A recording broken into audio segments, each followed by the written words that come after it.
A grande causa primeira.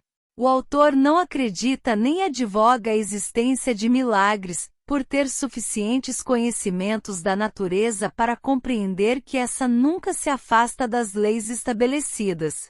Algumas dessas leis são tão incompreensíveis que produzem o que parecem ser milagres.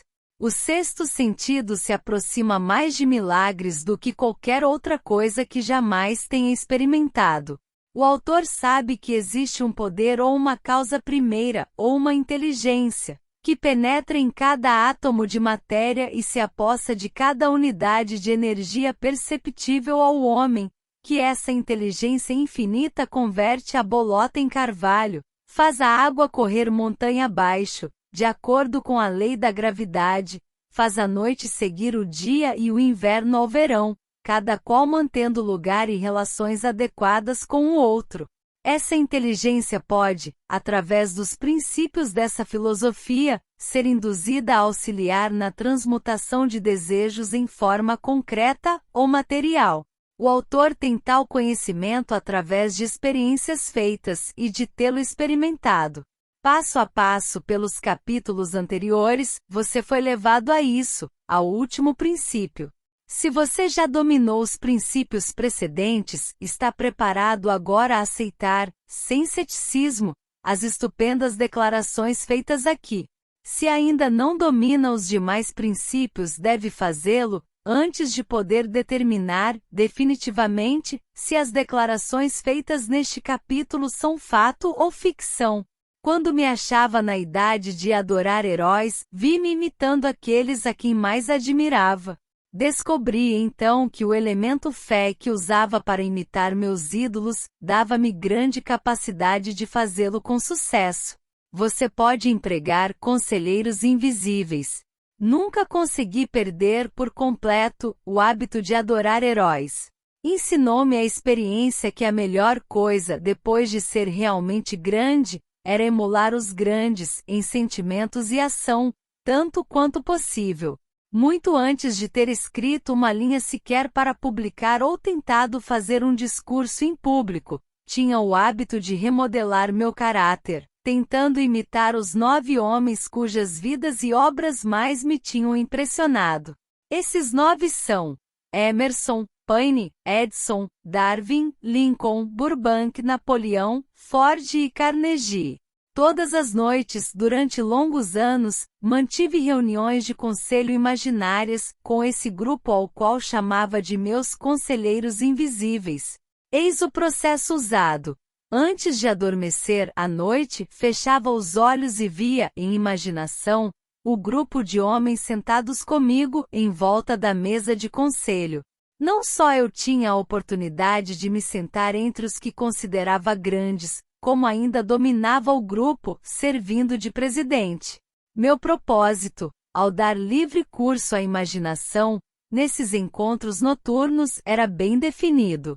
Era remodelar meu caráter de modo a que representasse um composto dos caracteres de meus conselheiros imaginários. Percebendo como fiz cedo na vida, que teria de vencer as desvantagens de ter nascido num ambiente de ignorância e superstição, impus-me, resolutamente, a tarefa de renascer voluntariamente pelo método acima descrito, a época da autossugestão. Sabia, é claro, que todos os homens se tinham tornado o que eram por causa dos seus pensamentos e desejos dominantes.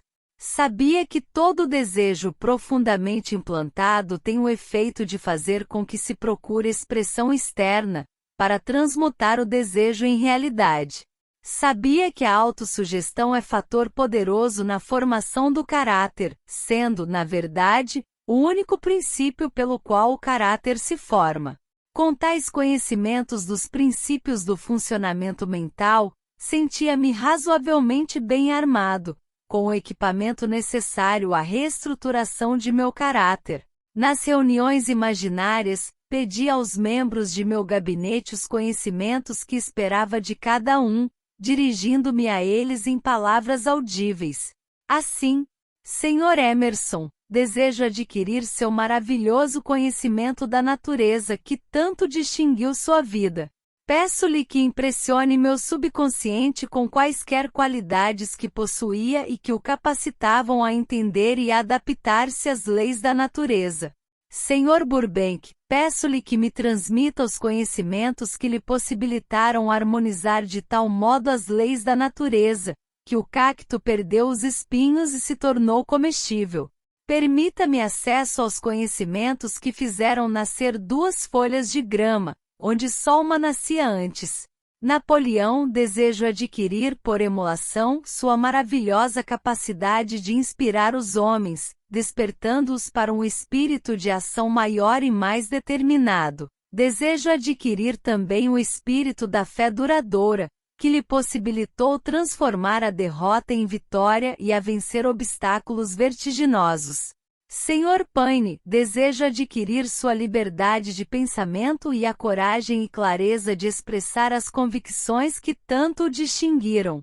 Sr. Darwin deseja adquirir sua maravilhosa paciência e capacidade de estudar causa e efeito sem preconceitos, o que tão bem exemplificou no campo das ciências naturais. Sr. Lincoln desejo incluir no meu caráter o agudo senso de justiça, o espírito incansável, o senso de humor, a compreensão humana e a tolerância, que eram suas características distintas. Sr. Carnegie desejo adquirir conhecimentos profundos dos princípios de esforço organizado, que usou com tanta eficiência na formação de uma grande empresa industrial.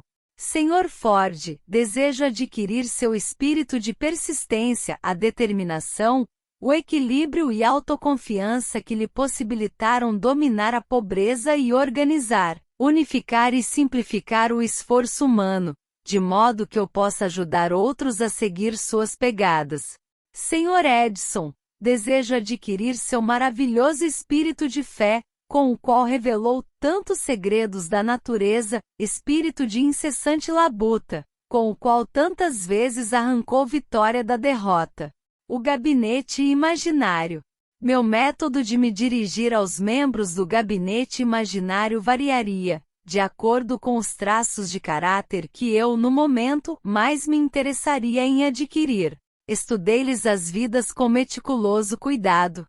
Após alguns meses desse processo noturno, fiquei assombrado de descobrir que as figuras imaginárias se tinham tornado aparentemente reais.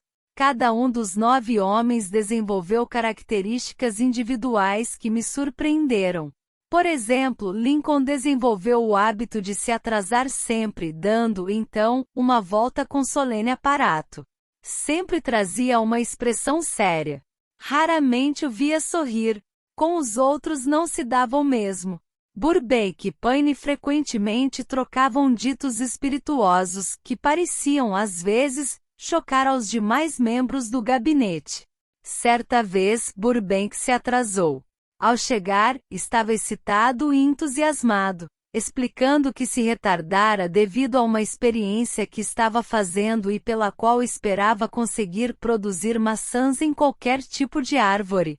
Paine repreendeu, lembrando-lhe que fora com a maçã que começaram todos os aborrecimentos entre homem e mulher.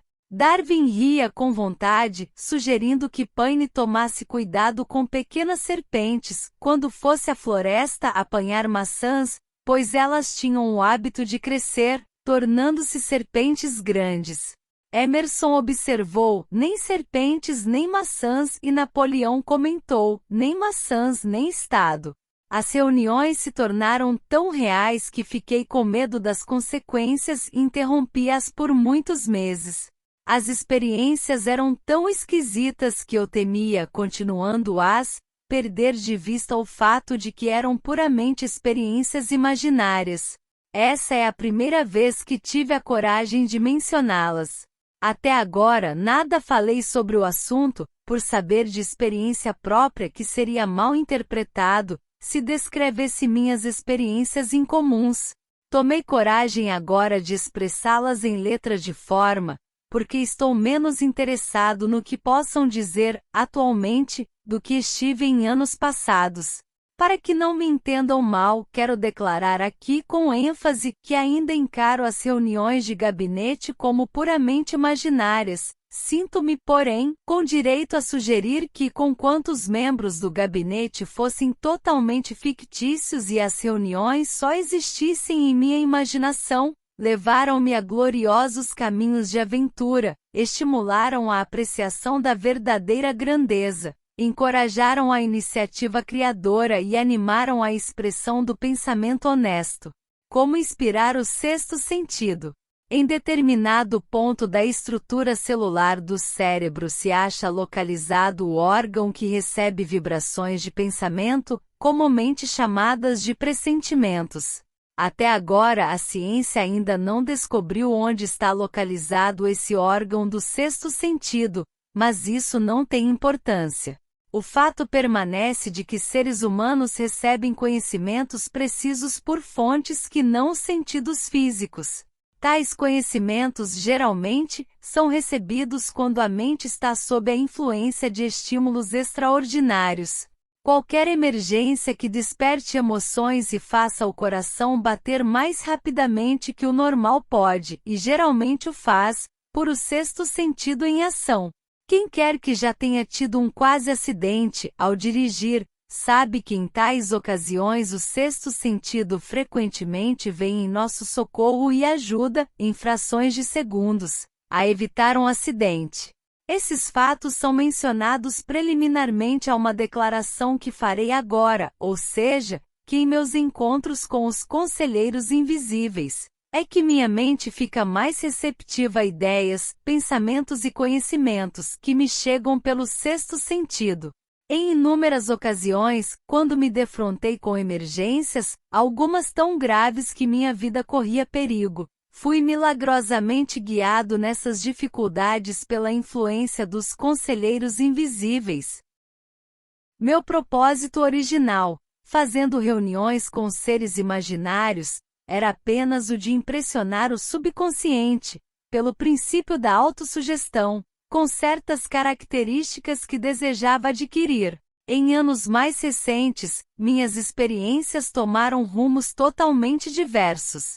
Procuro agora os conselheiros imaginários com todos os problemas difíceis que me confrontam e a meus clientes. Os resultados muitas vezes são espantosos, embora eu não dependa inteiramente desse tipo de conselho. Você possuirá um grande poder novo. O sexto sentido não pode ser tirado e colocado à vontade. A capacidade de usar esse grande poder vem aos poucos, pela aplicação dos outros princípios expostos nesse livro. Não importa quem você seja ou quais seus propósitos ao ler esse livro, não poderá aproveitá-lo sem compreender o princípio de que tratamos nesse capítulo. Isso é especialmente verdade se seu principal propósito é o da acumulação de dinheiro ou outras coisas materiais.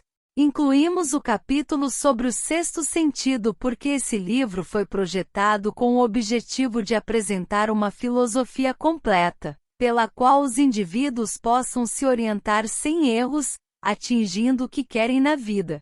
O ponto de partida de toda realização é o desejo.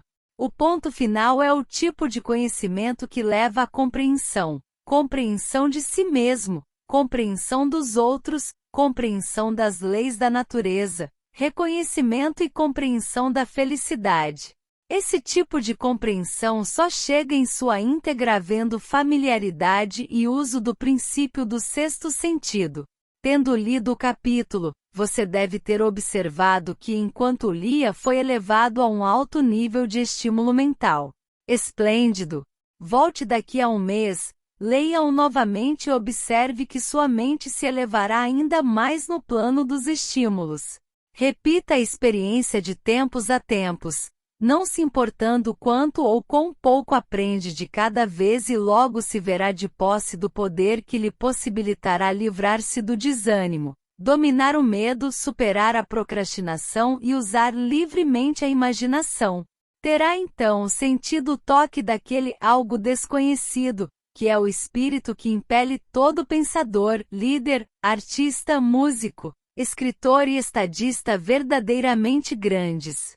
Estará então pronto a transmutar seus desejos em seu equivalente físico ou financeiro, com a mesma facilidade com que se deita e desiste ao primeiro sinal de oposição. Pontos a fixar. Inspirações e pressentimentos não mais passam por você.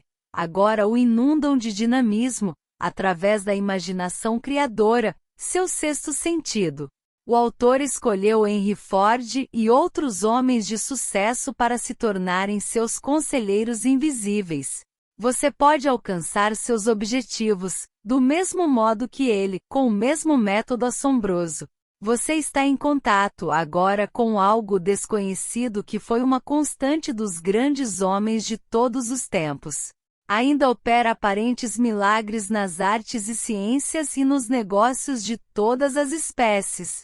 Se seu propósito principal é o de acumular dinheiro ou qualquer outra coisa material, esse capítulo é especialmente importante para orientá-lo. A escada do sucesso nunca está repleta no topo. Os 6 fantasmas do medo. Faça um inventário de si mesmo, procurando algum remanescente de medo em seu caminho. Pense e enriqueça, porque nada, absolutamente nada, pode atrapalhá-lo. Antes que você possa pôr qualquer parte dessa filosofia em uso, com êxito, sua mente deve estar preparada para recebê-la. A preparação não é difícil. Começa com o estudo, a análise e a compreensão dos 3 inimigos que terá de destronar: indecisão, dúvida e medo. O sexto sentido nunca poderá funcionar, enquanto esses 3 negativos, ou algum deles, permanecer em sua mente. Os membros do trio maldito são intimamente ligados. Onde se encontra um, os outros 2 estão à mão. Indecisão é a semente do medo. Lembre-se disso enquanto lê. A indecisão se cristaliza na dúvida, as duas se misturam e se tornam medo. O processo de mistura muitas vezes é lento. Essa é uma das razões que tornam os 3 inimigos tão perigosos. Germinam e crescem sem que sua presença seja observada. O restante deste capítulo descreve o fim a ser atingido, antes que a filosofia, como um todo, possa ser colocada em uso prático. Analisa também a condição que reduziu grande número de pessoas à pobreza e declara a verdade que deve ser compreendida por todos os que acumulam riquezas, sejam essas medidas em dinheiro ou em estado de espírito, de valor bem maior que o dinheiro. O propósito deste capítulo é chamar a atenção sobre a causa e a cura de 6 temores básicos. Antes de dominarmos o inimigo, é preciso saber-lhe o nome, os hábitos e a moradia. Enquanto lê, analise-se com cuidado e determine qual se é que dos 6 temores básicos agarrou-se a você. Não se deixe enganar pelos hábitos desses sutis inimigos. Às vezes se mantêm ocultos no subconsciente, onde são difíceis de localizar e mais difíceis ainda de eliminar. Medo é apenas estado de espírito. Há 6 temores básicos, de cujas combinações todo ser humano sofre, numa época ou outra. São felizes os que não sofrem dos 6 ao mesmo tempo. Enumerados na ordem de sua aparição mais comum são eles: pobreza crítica, saúde precária, amor perdido, velhice e morte. Os 3 primeiros estão no fundo da maioria das nossas preocupações. Os outros temores são de menor importância. Podem ser agrupados sob esses 6 títulos. Temores nada mais são que estados de espírito. O estado de espírito está sujeito a controle e direção. O homem nada pode criar sem antes conceber, em forma de impulso de pensamento. Em seguida a essa afirmação vem outra de importância ainda maior, isto é, que os impulsos de pensamento começaram a se traduzir imediatamente em seu equivalente físico, sejam esses pensamentos voluntários ou involuntários. Impulsos de pensamento apanhados por acaso, pensamentos emitidos por outras mentes, podem determinar nosso destino financeiro, comercial, profissional ou social, com a mesma certeza com que o fazem os impulsos de pensamento criados com intenção e desígnio. Estamos aqui lançando o fundamento para a apresentação de um fato de grande importância para quem não entende por que certas pessoas parecem ter sorte, enquanto outras, de igual ou maior capacidade, instrução, experiência e capacidade cerebral, parecem destinadas a viver com azar. O fato se explica com a afirmação de que todo ser humano tem a capacidade de controlar completamente a própria mente, sendo que com esse controle, e óbvio, todos podem abrir a mente aos impulsos de pensamento itinerantes, emitidos por outros cérebros, ou fechar as portas com força, admitindo apenas impulsos de pensamento de sua escolha. A natureza dotou o homem com controle absoluto sobre uma coisa apenas, o pensamento. Tal fato, acrescido do fato adicional de que tudo que o homem cria começa em forma de pensamento, leva-nos muito próximo ao princípio de que o medo pode ser dominado. Se é verdade que todo pensamento tende a revestir-se no seu equivalente físico, e isso é verdade, sem haver nenhum lugar razoável para dúvidas, é igualmente verdade que os impulsos de pensamento de medo e pobreza não se traduzem em termos de coragem e ganho financeiro.